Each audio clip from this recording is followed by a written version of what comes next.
The Campaign for Farmed Environment is the industry-led farm environment campaign with commitment from the major agricultural unions, trade bodies, government agencies, wildlife and environmental organisations. But the key to the campaign is balancing a productive farm business with environmental management. So the campaign is not about taking land out of production, it's about making the best use of the marginal and unproductive areas of your business. This presentation will cover the importance of voluntary enhancements on top of basic greening measures, and CFE is here to give advice and guidance to farmers on the ground about how to do this. The simple message that comes out of greening, believe it or not, is that greening is actually quite simple.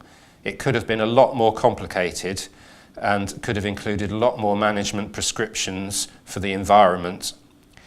But DEFRA didn't apply all of the rules that the EU could have implemented to try and make it as simple for farmers within their business. The payback from that is that government are trusting farmers to implement environmental management. And that does mean that farmers now have the opportunity to get it right and the opportunity to take charge of the agenda and to avoid potential regulatory threats that may come in the future, including a national certification scheme that could give you a lot more prescriptions on how you have to manage your EFA, making it much more complicated and much more expensive to manage your ecological focus area, how government and the European Commission want you to. So now, as I say, is the real opportunity for farmers to embrace this and include a lot more environmental management, or continue to manage for the environment on top of ecological focus areas, so we can show the government and the wider public what is happening out there in the farming industry. So running through all the aspects of greening, there are three main aspects of greening: permanent pasture, crop diversification and ecological focus areas. The main focus for this presentation will be ecological focus areas, but I will touch on the other aspects of greening. And the first one of these is permanent pasture. CFE encourages sensitive management of fertiliser-free pasture, and there are regulations that DEFRA will bring in, but these are national regulations on maintaining the amount of permanent pasture across the country. So this isn't particularly a measure that you need to be too concerned about, but as I say, CFE is keen on encouraging fertiliser-free pastures wherever possible and maintenance of environmentally sensitive grasslands where they exist within your business. The second aspect of greening is crop diversification, or quite commonly known as the 3-crop rule. Our main message on this is that I know the industry weren't particularly keen on having this rule, but it's there now, and all we'd say to farmers is you've got it, all you've got to do is do it right. But remember as well that some of your ecological focus areas options, which I will mention later, including fallow land and nitrogen fixing crops, can count towards one of your 3 crops as well. So you may be able to tick the boxes of your EFA and your crop diversification at the same time. And with those particular EFAs, which I will mention again later, there is the potential to add value to those for the environment. So think about, when you're thinking about your 3 crops, think about the benefits of nitrogen fixing crops for your soil, for keeping the soil within your field, and so keeping things you don't want, nutrients, soil and pesticides, out of your watercourses. Think about the value of some of those crops for improving soil structure, but also nitrogen fixing crops could have a benefit for pollinators as well. And one of our main focus is helping farmers to address the national pollinator strategy, so nitrogen fixing crops could have benefit that way. And also think about within your 3 crops, the benefits of rotation as a method to manage weeds, including helping to manage blackgrass going forward. So do consider when you're thinking about crop diversification how it can be implemented sensitively. These are the ecological focus areas that DEFRA are asking farmers to implement. I'll now go through them one by one to suggest some of the enhancements you could have going forward. I should note here that we are still waiting for some of the rules from the RPA on how these will be implemented. So we don't know all of the management prescriptions, things like measurements, how they will be managed. But the guidance we'll give here are just basic ideas of how you can add value to the very basic ecological focus area. The first ecological focus area I'll focus on is land-lying fallow, and this probably has the most potential for adding value quite easily and quite simply to it. The government have made it clear that things like a pollen and nectar mix and a wild bird seed mix will be allowed to be sown onto fallow land.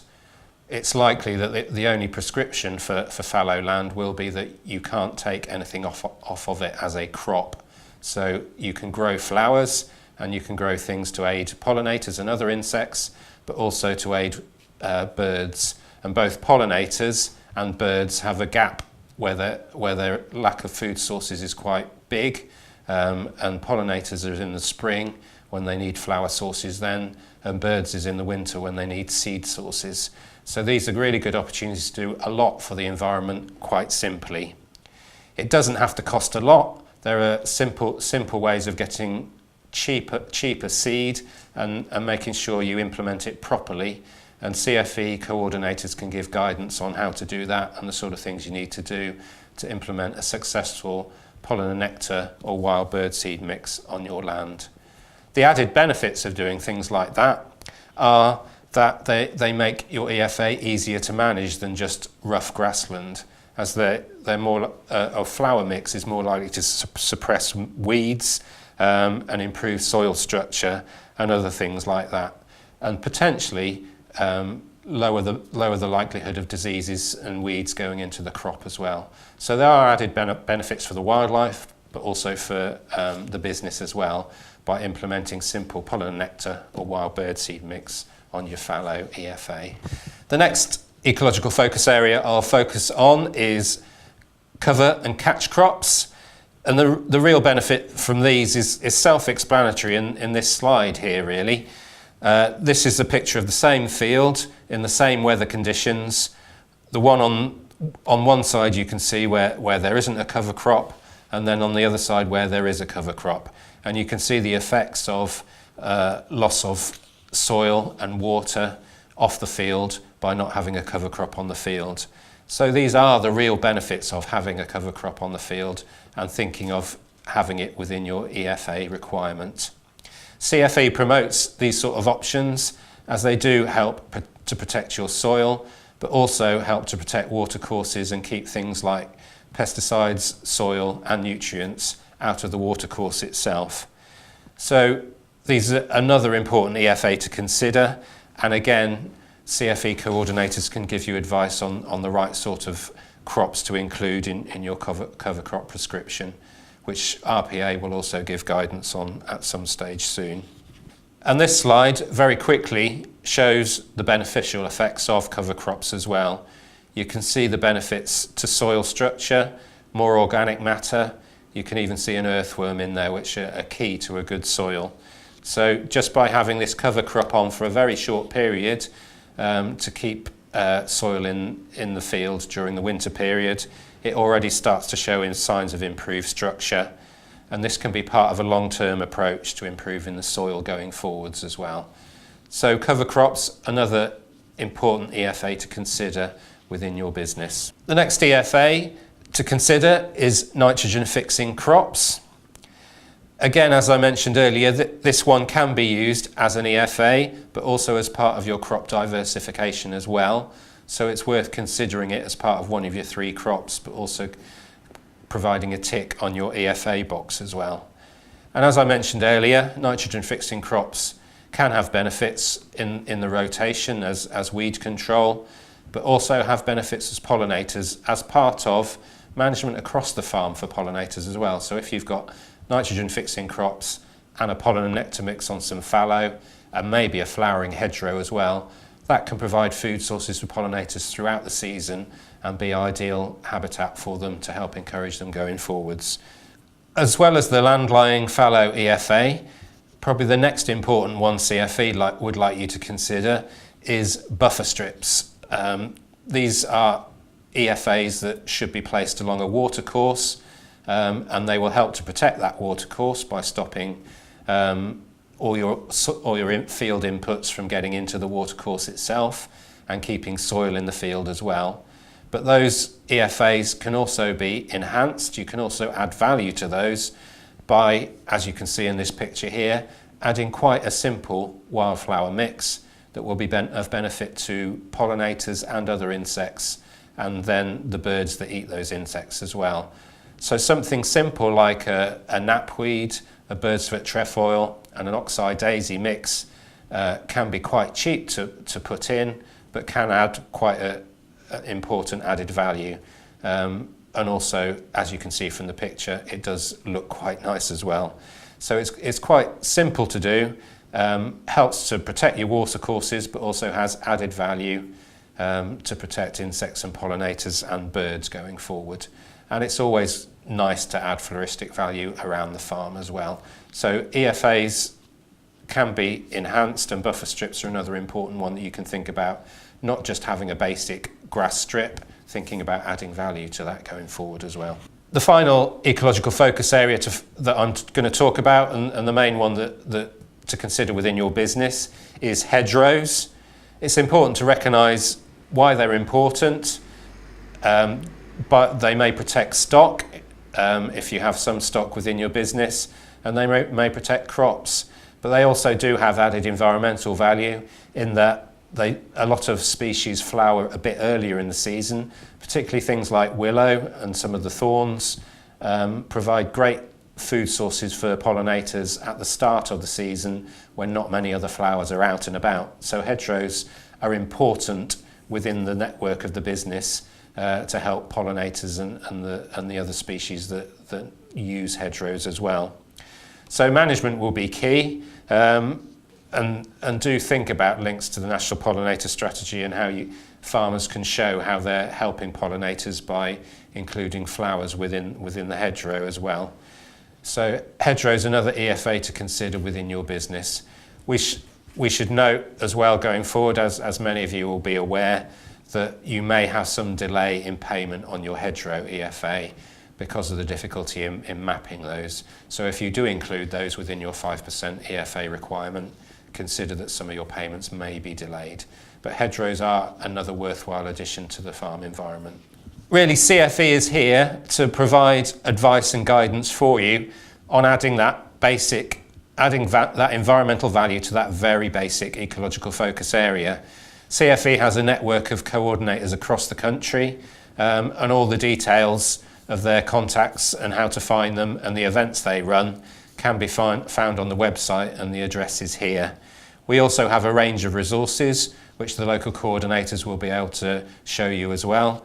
We provide simple advice for an arable business, but also for a livestock business, and then we also provide advice on management for pollinators, management for nutrients, management for soils, and management for crop protection as well. So we can provide a range of business on how you can add environmental value to your business without affecting the profitability of it going forward. And really the website is the information hub for everything about CFE. So if you want to find all of our resources, if you want to find our events, if you want to find any important news about CFE and the farmed environment, then please do look on that website. So in summary, CFE is pushing the simple messages of retain what you have as much as possible. So any land in environmental management, try and keep it as it comes out of stewardship, and it will be ideal to move that into an ecological focus area to help with your greening requirements. Also, as well as retaining that land, try and enhance it. So try and add value to it going forward. So simple things like some sort of flower mix for pollinators or for birds will add value to that and help to show how the industry is addressing the environmental challenges.